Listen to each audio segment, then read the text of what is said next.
Ahead of President Moon Jae-in's highly anticipated state visit to China, the South Korean leader sat down with China's state-run broadcaster CCTV for an interview.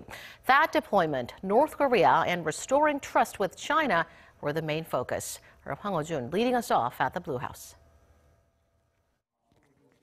Restoring bilateral trust. That's what President Moon Jae-in's interview with CCTV could be boiled down to.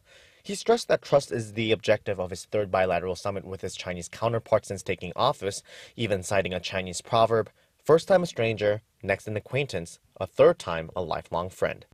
During a sit-down interview that took place before President Moon's state visit to China, the Chinese state-run media didn't shy away from asking President Moon about the sensitive issue of South Korea's deployment of the THAAD system on the Korean peninsula. 그래서 사드 문제는 별개로 해결해 나가면서 양국 간의 경제, 문화 또는 정치 안보 또는 인적. President Moon re-emphasized that South Korea's decision to deploy THAAD is inevitable due to the need to defend the country from Pyongyang's nuclear and missile provocations. While recognizing China's concern that THAAD might violate China's security interests, he made assurances that Seoul will make sure that the U.S. missile defense system doesn't go beyond its intended goal, stressing that the U.S. is ultimately on the same page.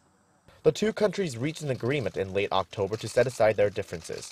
President Moon also asserted that Pyongyang must give up its nuclear ambitions. He said it is delusional for North Korea, a small country with an economy that is lagging behind, to think it can protect its security only with nuclear weapons, and that only peace and cooperation between the two Koreas that can guarantee North Korea's security. Moon's trip to China comes 2 weeks after Pyongyang launched an apparent intercontinental ballistic missile on November 29th, resuming its missile provocations after a 75-day hiatus. Hwang Ho-jun, Arirang News.